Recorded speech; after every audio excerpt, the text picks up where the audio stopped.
पिछले एपिसोड में हाओशेन ने लॉ सील के पावर का यूज करके डीमन को बहुत ही आसानी से मार दिया था और इस तरह से उसने वहाँ के टेम्पल को डिस्ट्रॉय होने से बचा लिया था। लेकिन इसके बाद भी हम देखते हैं कि वो यहाँ पर बड़े चालाकी का यूज करता है और वो हानियू से कहता है कि हमें यहाँ के एनर्जी कोर को बंद कर देना चाहिए, जिसके वजह से बाकी डीमन को ऐसा लगेगा कि वे इस टेम्पल को डिस्ट्रॉय कर दिए हैं। वहीं दूसरी तरफ हम देखते हैं कि अब दूर से ये सारी चीजें देख रहा होता है और अपने आदमी से कहता है कि विंड टेम्पल तो अब तक डिस्ट्रॉय हो गया होगा। लेकिन अब इतनी बात कहने के बाद वो उससे पूछता है कि बाकी लोगों की प्रोग्रेस कैसी है, जिस पर उसका आदमी कहता है कि बाकी लोग भी तीनों टेम्पल के पास में पहुंच चुके हैं और इसीलिए वे बहुत ही जल्द वहाँ के टेम्पल को भी डिस्ट्रॉय कर देंगे। तब इसके बारे में सुनकर अबाओ कहता है ऐसा लगता है कि यह प्लान बहुत ही जल्द कामयाब होगा। वहीं दूसरी तरफ हम देखते हैं कि हाओशेन अब हानियू के साथ में वाटर टेम्पल की तरफ जा रहा होता है। लेकिन तभी इसी बीच हम देखते हैं कि उसे गॉड हेड की बात भी याद आने लगी थी, जिसने कहा था कि डीमन अगर एक बार उसे पाने में कामयाब हो गए तो अब इस तरह से फैंटेसी पैराडाइज के साथ साथ में पूरा होली डीमन कॉन्टिनेंट भी पूरी तरह से बर्बाद हो जाएगा।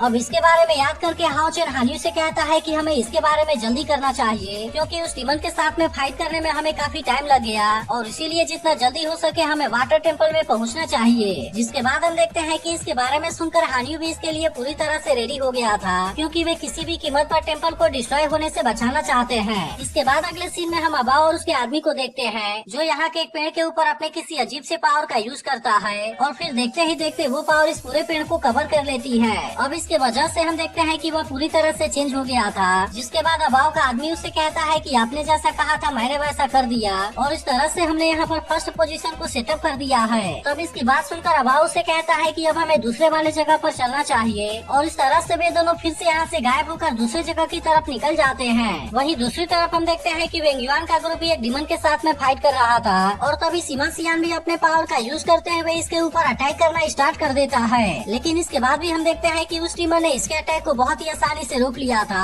और कहने लगती है कि तुमने तो लाइटनिंग के क्राउन इनहेरिटेंस को भी ऑब्जर्व कर लिया है। जिसके बाद हम देखते हैं कि वो फिर से सीमा सियान के ऊपर अटैक करना स्टार्ट कर देती है और सीमा सियान किसी तरह से उसके अटैक से खुद को बचाने लगता है। लेकिन तभी इसी बीच हम देखते हैं कि वेंगयुआन भी इस डीमन के ऊपर अटैक करना स्टार्ट कर देती है और फिर उसे कहने लगती है कि यह तो अभी कुछ भी नहीं है, क्योंकि हम तो तुम्हारे भी क्राउन इनहेरिटेंस को हासिल करना चाहते हैं। लेकिन तभी इसी बीच हम देखते हैं कि उसने वेंगयुआन के अटैक को बहुत ही आसानी से रोक लिया था और फिर वो इसके ऊपर अटैक करते हुए उसे जख्मी करने लगती है। लेकिन इसके बाद हम देखते हैं कि वो जैसे ही फिर से इसके ऊपर अटैक करने वाली होती है, तभी जेंग सही समय पर आकर उसे इसके अटैक से बचा लेता है। लेकिन अब इस डीमन को संभलने के लिए एक भी मौका नहीं देना चाहते थे और इसीलिए वे दोनों तुरंत ही एक साथ में मिलकर इसके ऊपर अटैक करना स्टार्ट कर देते हैं। लेकिन इसके बाद भी हम देखते हैं कि वो डीमन बहुत ज्यादा पावरफुल होने की वजह से इनके ऊपर भारी पड़ रही होती है और इसीलिए वे दोनों एक साथ में मिलकर भी इसके सामने कुछ नहीं कर पा रहे होते। लेकिन इसके बाद भी हम देखते हैं कि जेंग इतने आसानी से इसके सामने हार मानने वाला नहीं होता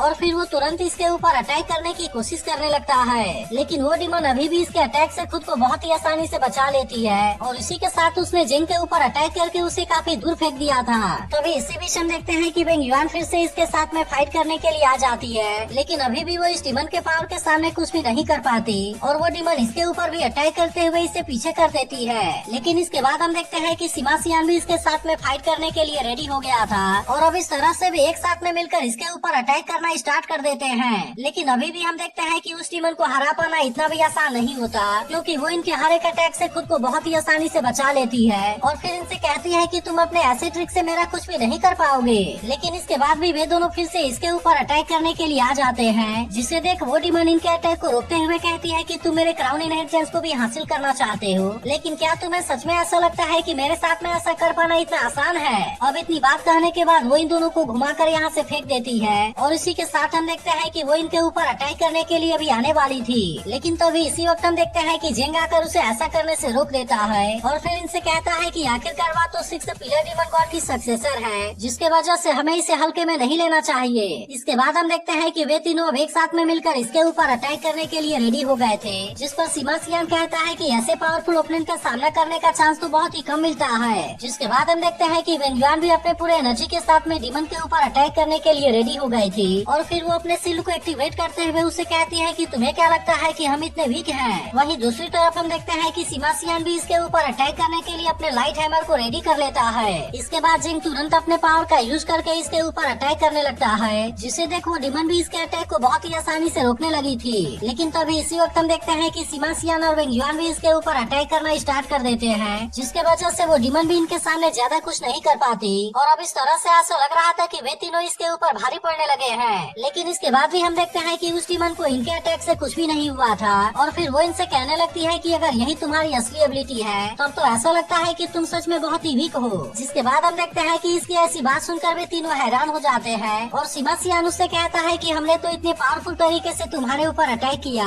लेकिन क्या इसके बाद भी तुम्हारे ऊपर इसका कोई असर नहीं हुआ। तब इस पर वो डीमन इनको अपने रिस्ट आर्मर के बारे में बताने लगती है और कहती है कि इन दोनों आर्मर का वेट 3740 किलोग्राम है और फिर वो इसको अपने हाथ से अलग करते हुए कहती है कि भले ही मुझे इस वेट की आदत लग गई है, लेकिन अब इनको उतारने के बाद मैं तुम्हें अपने असली पावर के बारे में दिखाऊंगी। तभी अचानक से वेंग जुआन गुस्से में इसके ऊपर अटैक करने के लिए चली जाती है, जिसे देख जेंग उससे कहता है कि इस तरह से उसके सामने जाना काफी खतरनाक होगा। लेकिन इसके बाद भी हम देखते हैं कि वो इसके ऊपर अटैक करने के लिए आ गई थी और उस डीमन ने इसके शील्ड वाले अटैक को बहुत ही आसानी से रोक लिया होता है। इसी के साथ हम देखते हैं कि वो इसी का यूज करके वेंग युआन के ऊपर अटैक भी कर देती है और वो फिर से अपने पावर का यूज करके इसके ऊपर अटैक करने वाली थी। तभी इसी वक्त हम देखते हैं कि जेंगू से बचाने के लिए उसके सामने आ जाता है, लेकिन इसके बाद भी वो इसके पावरफुल पंच के सामने कुछ भी नहीं कर पाता और फिर वो इसके ऊपर अटैक करते हुए कहती है कि केवल मेरे पंच की पावर 6 टन के बराबर है। तब इसके बारे में सुनकर सीमा सियान हैरान हो जाता है और इसी के साथ वो अपने लाइट हैमर का यूज करके इसके ऊपर अटैक करने के लिए भी आ गया था। लेकिन तभी हम देखते हैं कि वो डीमन इसके अटैक को बहुत ही आसानी से रोक लेती है और इसी के साथ वो इसके ऊपर अटैक करके उसे जख्मी भी कर देती है। लेकिन अब इस तरह से हम देखते हैं कि वेंग युआन भी इसके पावर के सामने कुछ नहीं कर पाती और वो डीमन इसके ऊपर अटैक करते हुए कहती है कि तुम मरने के लिए रेडी हो जाओ। वहीं दूसरी तरफ हम देखते हैं कि एक डीमन वुडन टेम्पल के पास में आ गया था, जहाँ पर वो तुरंत अपने पावर का यूज करके बैरियर को तोड़ने लगता है और फिर कहता है मैं देखता हूँ कि यह बैरियर मेरा क्या कर पाता है। इसके बाद हम देखते हैं कि वो बहुत ही आसानी से यहाँ के बैरियर को तोड़ने में कामयाब हो जाता है और अब इसी के साथ वो अपने पावर का यूज करके इस टेम्पल को डिस्ट्रॉय भी करना चाहता था। लेकिन तभी इसी वक्त हम देखते हैं कि इसे रोकने के लिए सैर अपने ग्रुप के साथ में आ जाती है और लिन सिन उससे कहने लगता है कि क्या तुम इतने आसानी से इस टेम्पल को डिस्ट्रॉय कर पाओगे।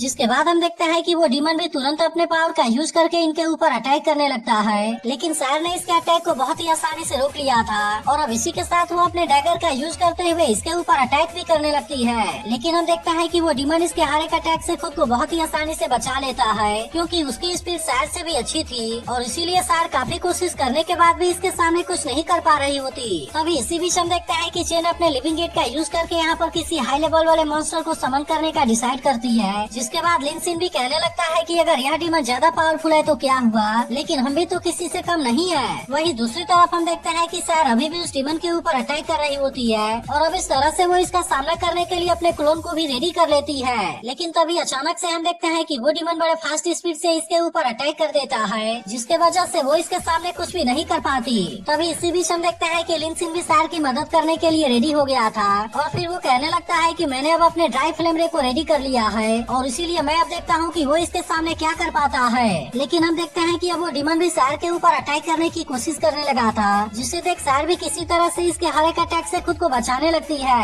तभी अचानक से हम देखते हैं कि वो पीछे से इसके ऊपर अटैक करने के लिए आ जाता है, लेकिन फिर भी सैर किसी तरह से इसके अटैक से खुद को बचा लेती है। वहीं दूसरी तरफ हम देखते हैं कि लिन सिन भी अपने पावर का यूज करके डीमन के ऊपर अटैक करना चाहता था, लेकिन असल में वे दोनों बहुत ही फास्ट स्पीड से एक दूसरे के ऊपर अटैक कर रहे होते हैं, जिसके वजह से लिन सिन डीमन के ऊपर अपना निशाना नहीं बना पा रहा होता। तभी इसी वक्त हम देखते हैं कि सैर उसके चेहरे पर कट लगा देती है, जिसे देख वो डीमन कहता है कि वह तो धीरे धीरे और भी ज्यादा फास्ट होती जा रही है। तभी इसी बीच हम देखते हैं कि लिन सिन परेशान होकर रैंडम तरीके से डीमन के ऊपर अटैक करने की कोशिश करने लगता है, लेकिन इसके दौरान वो गलती से इसे सैर के ऊपर शूट कर देता है। लेकिन फिर भी सैर ने इस अटैक से खुद को बहुत ही आसानी से बचा लिया था, जिसे देख लिन सिन परेशान होते हुए कहता है कि आज मेरे साथ में ऐसा क्यों होने लगा। इसके बाद हम देखते हैं कि वो फिर से अपने इस पावर का यूज करके डीमन के ऊपर अटैक करने की कई बार कोशिश करता है, लेकिन काफी कोशिश के बाद भी वो इसके ऊपर अटैक करने में कामयाब नहीं हो पाता। अब इसके वजह से हम देखते हैं कि लिन सिन बहुत ज्यादा परेशान होने लगा था और फिर कहता है कि बार बार सैर मेरे अटैक के सामने क्यों आ रही है। वहीं दूसरी तरफ हम देखते हैं कि चीन अपने लिविंग गेट का यूज करने लगी थी ताकि इसके मदद से वो यहाँ पर किसी हाई लेवल के मॉन्स्टर को समन कर सके। जिसके बाद हम देखते हैं कि इस बात से वो डीमन भी काफी परेशान हो गया होता है और फिर कहने लगता है कि मुझे किसी भी तरह से उसे रोकना होगा। लेकिन तभी इसी वक्त हम देखते हैं कि सैर उसे चेन के पास में जाने से रोक देती है। अभी इसी बीच हम देखते हैं कि लिविंग गेट के अंदर से एक प्यारा सा सी बाहर आता है, जिसे देखते ही चेन और लिन सिन परेशान होते हुए कहते हैं कि ये यहाँ पर क्यों आ गया। वहीं दूसरी तरफ हम देखते हैं कि सैर भी इसके बारे में जानकर थोड़ा सा निराश हो जाती है, लेकिन आखिरकार अब वह तो इसके बारे में कुछ भी नहीं कर सकती थी, इसीलिए वो फिर से डीमन के साथ में फाइट करने लगती है। तभी इसी वक्त हम देखते हैं कि वो सिर्फ भागते हुए इनके बीच में आने वाला था, लेकिन शायद तुरंत उसे जख्मी होने से बचा लेती है और फिर वो चेन और लिंक्स इनके ऊपर थोड़ा सा गुस्सा करते हुए कहती है कि अगर तुम कोई भी एक्शन ना लो तब इस तरह से मैं तो और ज्यादा रिलैक्स रहूंगी। तब उसकी ऐसी बात सुनकर वे दोनों उससे कहते हैं कि हम तो केवल आपकी हेल्प करना चाहते थे। वहीं अब वो डीमन भी सार के ऊपर अटैक करने की कोशिश करने लगा था, लेकिन फिर भी सार किसी तरह से उसके हर एक अटैक से खुद को बचाने लगती है। तभी चेन कहने लगती है कि अगर पहली बार में गलती हो गया तो क्या हुआ, मैं फिर से किसी हाई लेवल वाले मॉन्स्टर को समन करने की कोशिश करूंगी। इसके बाद हम देखते हैं कि वो फिर से इसके लिए अपने लिविंग गेट को एक्टिवेट करने लगती है, लेकिन अब इसी के साथ वो इस बार इसमें अपने सब्स्टिट्यूट सोल फर्नेस का भी यूज करने लगी थी, क्योंकि उसे ऐसा लग रहा था कि शायद इस तरह से वो किसी हाई लेवल वाले मॉन्स्टर को समन कर सकती है। तभी इसी बीच हम देखते हैं कि इसके वजह से वह डीमन फिर से काफी परेशान होने लगा था और कहने लगता है कि मुझे इसके लिविंग गेट को किसी भी तरह से रोकना होगा। लेकिन इसके बाद हम देखते हैं कि शायद उसे फिर से ऐसा कुछ भी नहीं करने देती और फिर हमें पता चलता है कि इस बार भी उसमें से पहले के जैसे ही एक सी बाहर आया है। अब इसके वजह से हम देखते हैं कि चेन काफी परेशान हो जाती है और वो डीमन सार से कहने लगता है कि तुम्हारे टीममेट तो सच में काफी अजीब हैं। लेकिन इस पर सार उससे कहती है कि तुम ऐसी बकवास बातें करना बंद करो। वहीं दूसरी तरफ हम देखते हैं कि वे दोनों सी मैगडल के साथ में खेलने लगे थे, लेकिन अब इसके वजह से वे लिंक्स को डिस्टर्ब करना शुरू कर देते हैं, जिसे देख लिंक्स कहने लगता है कि तुम मेरे स्पेल कास्ट में प्रॉब्लम ना करो और फिर वो चेन से कहता है कि तुम इनको यहाँ से ले जाओ। वहीं दूसरी तरफ हम देखते हैं कि हाओ चेन हानियो के साथ वाटर टेम्पल में आ गया था, लेकिन यहाँ आने के बाद वे दोनों थोड़े से हैरान होते हैं और कहने लगते हैं कि अभी तक भी यहाँ पर कोई भी नुकसान नहीं हुआ है और इसके अलावा टेम्पल का एनर्जी कोर भी पूरी तरह से सही है। जिस पर हानियो कहता है ऐसा लगता है कि डीमन अभी तक यहाँ पर नहीं आए हैं। लेकिन तभी इसी वक्त हम देखते हैं कि इनको यहाँ पर कोई आवाज सुनाई देने लगती है, जिसके बाद हाओ चेन समझ जाता है कि यहाँ पर जरूर कोई गड़बड़ है। तभी इनको पता चलता है कि असल में वे तो यहाँ पर आने में लेट हो गए हैं, क्योंकि यहाँ पर एक डीमन प्रिंसेस हुई और लिंक्सिया पहले से ही आ गए होते हैं। तभी इसी बीच हम देखते हैं कि उस डीमन को हाओ चेन के पास में से इसके ब्रदर की स्मेल आती है, जिसके बाद वो कहने लगता है कि मेरा ब्रदर लाइटनिंग काफी समय से मिसिंग है और इसीलिए मुझे तो ऐसा लगता है कि तुमने ही उसे मारा होगा। तब इसकी बात सुनकर हाओ चेन उससे कहता है कि अगर ऐसा है तो क्या हुआ। जिसके बाद हम देखते हैं कि इसके बारे में जानकर वो डीमन इसके ऊपर काफी गुस्सा हो जाता है और फिर उससे कहने लगता है कि तुमने मेरे ब्रदर को मारा है और इसीलिए अब तुम भी मेरे हाथों मरने के लिए रेडी हो जाओ। लेकिन याद है अब हाओ चेन और हानियो भी इनके साथ में फाइट करने के लिए रेडी हो जाते हैं। जिसके बाद हम देखते हैं कि हाओ चेन अकेले ही उस डीमन के साथ में फाइट करने की कोशिश करने लगा था, लेकिन असल में उस डीमन की स्पीड काफी अच्छी होती है, जिसके वजह से वो हाओ चेन के हर एक अटैक से खुद को बहुत ही आसानी से बचा लेता है। तभी इसी बीच हम देखते हैं कि प्रिंसेस युई भी इसके ऊपर अटैक करने की कोशिश करने लगी थी, लेकिन इसे देख हाओ चेन इसके अटैक से खुद को किसी तरह से जख्मी होने से बचा लेता है। फिर वो हैरान होते हुए कहने लगता है कि मैंने तो उम्मीद नहीं किया था कि इससे भी मेरा सामना होगा, क्योंकि इसके पहले जब वो हाओ चेन से मिलने के लिए आई थी तब उसने उससे कहा था कि आज मैं अपना प्रॉमिस पूरा करूंगी और मैं तुम्हें एक बहुत बड़ा गिफ्ट दूंगी। इसी के साथ उसने हाओ चेन से पूछा था कि क्या तुम मेरे साथ में कोऑपरेट करोगे। इसके बाद हम देखते हैं कि प्रिंसेस युई फिर से इसके ऊपर अटैक करना स्टार्ट कर देती है। तब हाओ चेन इसके अटैक से खुद को बचा लेता है और फिर वो हानियो से कहता है कि तुम प्रिंसेस युई और लिंक्सियाओ को रोकने की कोशिश करो और तब तक मैं अकेले ही स्टीवन के साथ में डील करने की कोशिश करता हूँ। जिसके बाद हम देखते हैं कि हानियो भी इसकी बात मानने के लिए रेडी हो गया था और अब वो अकेले ही प्रिंसेस युई और लिंक्सियाओ के साथ में फाइट करने लगता है। लेकिन असल में लिंक्सियाओ भी बड़े खतरनाक तरीके से अटैक कर रही थी, जिसके वजह से इन दोनों का सामना करना हानियो के लिए काफी मुश्किल हो रहा था। वहीं दूसरी तरफ हम देखते हैं कि मौका मिलते ही वो डीमन हाओ चेन के ऊपर अटैक कर देता है, जिसके बाद हाओ चेन भी अपने लाइट रिपल का यूज करके इसके ऊपर अटैक करने के लिए रेडी हो गया था। लेकिन इसके बाद भी हम देखते हैं कि वो डीमन इसके अटैक से खुद को बहुत ही आसानी से बचा लेता है और इसके अलावा वो भी इसके ऊपर बड़े खतरनाक तरीके से अटैक करने लगा था। लेकिन इसके बाद भी हम देखते हैं कि हाओ चेन इतने आसानी से इसके सामने हार मानने वाला नहीं होता और वो किसी तरह से इसके हर एक अटैक से खुद को बचाने लगता है और इसी के साथ हम देखते हैं कि वो इसके ऊपर अटैक करने की भी कोशिश करने लगा था। तभी इसी बीच हम देखते हैं कि हाओ चेन अपने डबल ड्रैगन वाले पावर का यूज करके इसके ऊपर अटैक करने के लिए आने लगता है। लेकिन इसे देख वो डीमन भी इसका सामना करने के लिए पूरी तरह से रेडी हो गया था और हम देखते हैं कि वो हाओ चेन के अटैक को बहुत ही आसानी से रोक लेता है। लेकिन इसी के साथ हम देखते हैं कि उसने हाओ चेन के ऊपर अटैक भी कर दिया था और अब इस तरह से वो इसमें हाओ चेन के ऊपर भारी पड़ने लगता है।